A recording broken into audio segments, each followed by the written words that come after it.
ഈശോ മിശിഹായ്ക്ക് സ്തുതിയായിരിക്കട്ടെ. എൻ്റെ പേര് ഡെന്ന. ഞങ്ങൾ എറണാകുളം അങ്കമാലി അതിരൂപത കർഗൂറ്റി ഫൊറോനയിൽ ഇടക്കുന്ന ഇടവകയിൽ നിന്നാണ് വരുന്നത്. എൻ്റെ ഡാഡിയുടെ രോഗസൗഖ്യ സാക്ഷ്യമാണ്. 2024 ജൂലൈ 15 ഡാഡിക്ക് HCC ഹെപ്പറ്റോസെല്ലുലാർ കാർസിനോമ ഡിറ്റക്റ്റ് ചെയ്തത്. AFP എന്ന് പറയുന്നൊരു വാല്യൂ ആണ് അതിൻ്റെ മെഷർമെൻറ്റ്. അത് 66,000 ആയിരുന്നു അന്ന്. അത് ഒരു ലാബിൽ മെഷർ ചെയ്യാൻ പറ്റുന്നതിൻ്റെ മാക്സിമം വാല്യൂ ആയിരുന്നു ആ ഒരു വാല്യൂ എന്ന് പറയുന്നത്. നോർമൽ ആൾക്ക് ലെസ് ദാൻ 10 ആണ് അതിൻ്റെ നോർമൽ വാല്യൂ. അപ്പോൾ ഇത് നമ്മൾ ഡിറ്റക്റ്റ് ചെയ്ത് കഴിഞ്ഞിട്ട് ഡോക്ടർ ഒരു മരുന്ന് കൊടുത്തു. അത് കഴിഞ്ഞ് 15 ദിവസം കഴിഞ്ഞിട്ട് ചെല്ലാനായിരുന്നു പറഞ്ഞിരുന്നത്. അപ്പോൾ എൻ്റെ കസിൻ സിസ്റ്ററാണ് അപ്പോൾ കൃപാസനത്തെ പറ്റി പറയുകയും ഉടമ്പടിയെ പറ്റി പറയുകയും കാര്യങ്ങളൊക്കെ പറയുകയും ചെയ്തു. അപ്പോൾ അന്ന് തൊട്ട് നമ്മളിങ്ങനെ അത് എന്താണ് എങ്ങനെയാണെന്നുള്ള കാര്യങ്ങളൊക്കെ അന്വേഷിച്ച് കേട്ട് വീഡിയോസൊക്കെ നോക്കി അറിഞ്ഞു തുടങ്ങിയായിരുന്നു. അപ്പോൾ അത് കഴിഞ്ഞ് 15 ദിവസം കഴിഞ്ഞ് ആ മരുന്ന് കൊടുത്തെങ്കിലും ആ മരുന്നിന് ഈ 15 ദിവസം കഴിഞ്ഞ് ടെസ്റ്റ് ചെയ്ത് കഴിഞ്ഞപ്പോൾ ആ മരുന്ന് ഒന്നും ചെയ്യാൻ പറ്റിയില്ല. എന്തായിരുന്നു 66,000 വാല്യൂ ആയിരുന്നെങ്കിൽ അത് ഗ്രേറ്റർ ദാൻ ആ ഒരു വാല്യൂ കണ്ടത്. അവർ 2 ടൈം ഡൈല്യൂട്ട് ചെയ്തിട്ട് നോക്കുമ്പോൾ അതിൻ്റെ ഡബിൾ ആണെന്നാണ് അതിൻ്റെ മീനിങ് എന്നാണ് പറഞ്ഞത്. അപ്പം അങ്ങനെ ഒരു വാല്യൂ ആണ് നമുക്ക് അന്ന് കിട്ടിയത്. അത് കഴിഞ്ഞ് ആണ് നമ്മൾ അന്ന് ഉടമ്പടി എടുക്കാമെന്ന് പറഞ്ഞ് പ്രാർത്ഥിച്ച് ഓൺലൈൻ ഉടമ്പടി ആദ്യം എടുത്തു. ഉടമ്പടിയിലൂടെ ഓഗസ്റ്റ് 1 തൊട്ട് ആ മരുന്ന് കഴിച്ചു തുടങ്ങി. ഓഗസ്റ്റ് 14 ആയപ്പോഴത്തേനും ആയിരുന്നു അടുത്ത അപ്പോയിൻമെൻറ്റ്. മാതാവിൻ്റെ സ്വർഗാരോഹണം ഓഗസ്റ്റ് 15 അന്ന് നിയോഗം വെച്ച് പ്രാർത്ഥിച്ചു, മാതാവേ സ്വർഗാരോഹണത്തിന് മുന്നേ എന്തെങ്കിലും ഒരു അടയാളമായിട്ട് തരണേ എന്ന് പറഞ്ഞ് പ്രാർത്ഥിച്ചു. ഒരു കുറവ് കാണിച്ചൊരു അടയാളം തരാൻ വേണ്ടി പ്രാർത്ഥിച്ചു. അന്ന് ടെസ്റ്റ് ചെയ്തപ്പോഴത്തേനും അത് 55,000 കുറഞ്ഞിരുന്നു. അപ്പോൾ ഡോക്ടർ പറഞ്ഞു, ഡോക്ടർ പ്രിസ്ക്രൈബ് ചെയ്തത് 40 mg 1 ടൈം നൈറ്റിൽ കഴിക്കാനായിട്ടുള്ള ഒരു മരുന്നായിരുന്നു കഴിച്ചത്. പക്ഷെ നമ്മളന്ന് തെറ്റി കേട്ടിട്ട് 20 mg മോർണിംഗും നൈറ്റുമായിട്ടാണ് കഴിച്ചത്. അപ്പോൾ ഡോക്ടർ പറഞ്ഞു, നിങ്ങൾ തെറ്റിയാണ്, ഞാൻ തന്ന മരുന്ന് നിങ്ങൾ തെറ്റിയാണ് കഴിച്ചിരിക്കുന്നത്, എന്നിട്ട് ഇത് കുറവുണ്ട്, ഇങ്ങനെ ഇത് കാണാറില്ല, വാല്യൂ കുറഞ്ഞതായിട്ട് തെറ്റി കഴിച്ചിട്ടും കുറഞ്ഞതായിട്ടാണ് കാണുന്നത് എന്ന് പറഞ്ഞു. അതോടുകൂടി മാതാവിൻ്റെ ശക്തമായ ഇടപെടൽ നമുക്ക് മനസ്സിലായി. പിന്നീട് അടുത്ത ഡേറ്റ് പറയുന്നത് സെപ്റ്റംബർ 11 ആണ്. അന്ന് മാതാവിൻ്റെ അമലോത്ഭവ തിരുനാളിനോടനുബന്ധിച്ച് നമ്മൾ പ്രാർത്ഥിച്ചു. ഉടമ്പടിയിലും നിയമങ്ങളെല്ലാം നമ്മൾ പാലിച്ചു പോന്നു.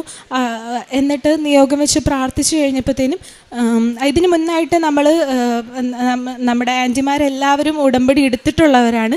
അവരെല്ലാവരും ഒരുമിച്ച് ചേർന്ന് ഞങ്ങൾ തീരുമാനിച്ചു ഓഗസ്റ്റ് തൊട്ട് എല്ലാ മാസവും 1000 മണി കൊന്ത ഇവിടുന്ന് മേടിച്ച് കൊണ്ടുപോയിട്ട് അത് എല്ലാവരും കൂടെ ഒരുമിച്ച് അവരുടെ മക്കളായാലും കുടുംബം ഒരുമിച്ച് അത് പ്രാർത്ഥിക്കാമെന്ന് വിചാരിച്ചു. അങ്ങനെ ഓഗസ്റ്റ് 18 തുടങ്ങി ആ മാസത്തെ കൊന്ത ഞങ്ങൾ തുടങ്ങി. അങ്ങനെ 1000 മണി കൊന്ത അന്ന് ചൊല്ലി തുടങ്ങി. അത് കഴിഞ്ഞിട്ട് നെക്സ്റ്റ് അപ്പോയിൻമെൻറ്റ് വരുന്നത് സെപ്റ്റംബർ 11 മാതാവിൻ്റെ അമലോത്ഭവ തിരുനാളിനോടും അനുബന്ധിച്ച് പ്രാർത്ഥിച്ച് സെപ്റ്റംബർ 11 ടെസ്റ്റ് ചെയ്തപ്പോഴത്തേനും അത് 3700 വാല്യൂ.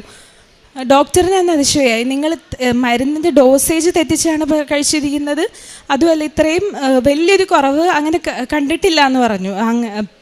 അത്രയ്ക്ക് റെയറായിട്ടാണ്, അങ്ങനെ കണ്ടിട്ടില്ല ഇത്രയും പെട്ടെന്ന് കുറയുന്നത്, അതും ഡോസേജ് തെറ്റിച്ചിട്ടും.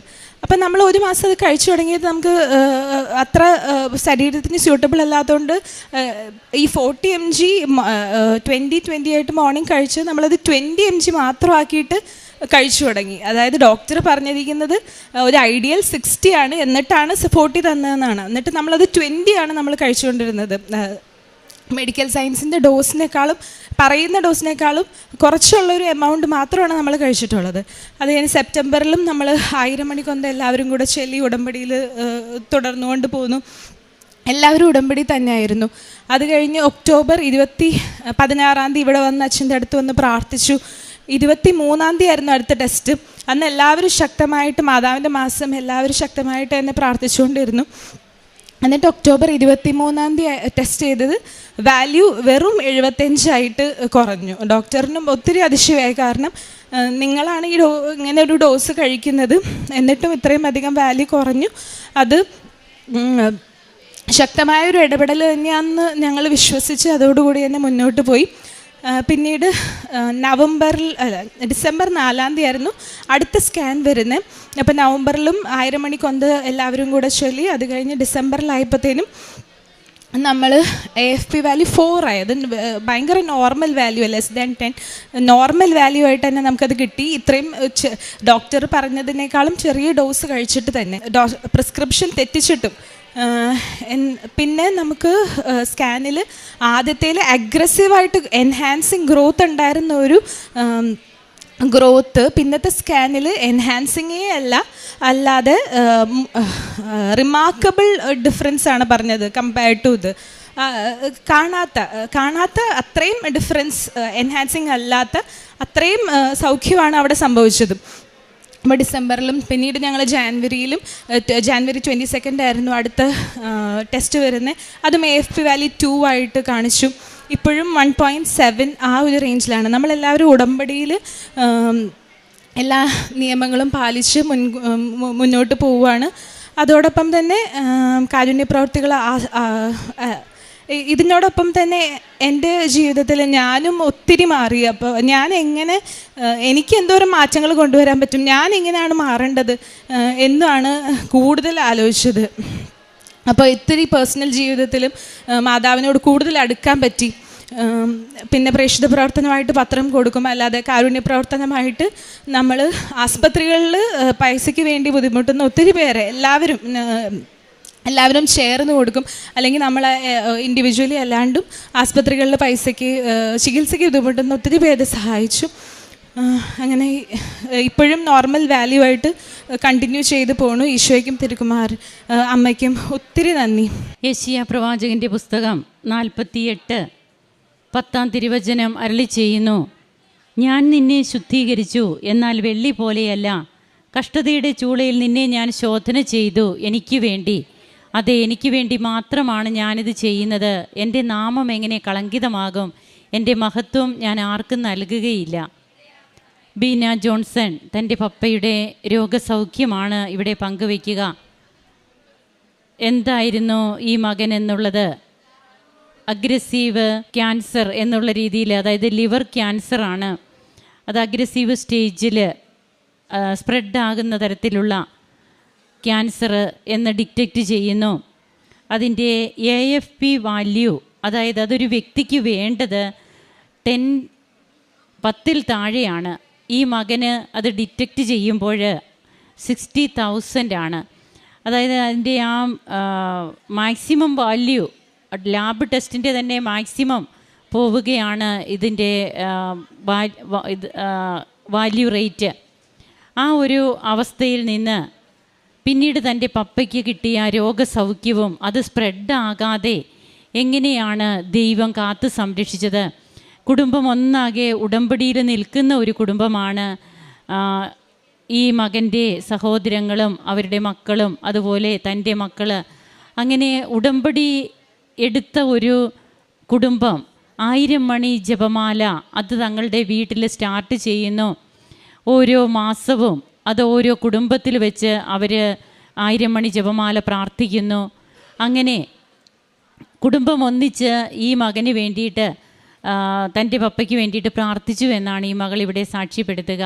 പിന്നീട് ഗ്രാജ്വലി പെട്ടെന്ന് തന്നെ പറയാം അതിൽ വന്ന മാറ്റങ്ങൾ. അതും ഡോക്ടർ പ്രിസ്ക്രൈബ് ചെയ്തതിനേക്കാൾ കുറച്ച് ആണ് ഇവർ ഡോസ് കഴിച്ചത്. അതിവർക്ക് ആദ്യം തെറ്റിപ്പോയതാണ്. പിന്നീട് സൈഡ് ഇഫക്റ്റൊക്കെ പപ്പായ്ക്ക് വരാൻ തുടങ്ങുമ്പോൾ ഇവർ വീണ്ടും അതിൻ്റെ ഡോസേജ് കുറയ്ക്കുന്നു. ഡോക്ടർ 40 ആണ് പറഞ്ഞതെങ്കിൽ ഇവർ 20 അത് മറ്റേ ടൈം 40 പറയുമ്പോൾ 2 നേരമായിട്ടാണ് ഇവർക്കത് തെറ്റി മനസ്സിലായി. ഇവർ 20 കഴിച്ചുകൊണ്ടിരുന്നു. പിന്നീട് അത് ഇവർ വീണ്ടും അദ്ദേഹത്തിൻ്റെ നില, അതായത് ഹെൽത്ത് ഇഷ്യൂസ് വരുമ്പോൾ പിന്നീട് ഇവർ സ്വയം 20 മാറ്റുകയാണ് ഡോസേജ്.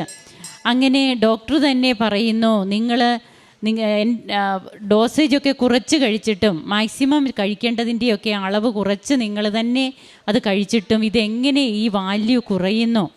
ഇന്ന് ഈ മകൻ സ്റ്റേബിളാണ്, തനിക്ക് ഒട്ടും സ്പ്രെഡ് ആയിട്ടില്ല, തൻ്റെ ലിവർ ഒക്കെ ഫങ്ഷനൊക്കെ നല്ല രീതിയിൽ മുമ്പോട്ട് പോകുന്നു, ആ വാല്യൂ കുറഞ്ഞു.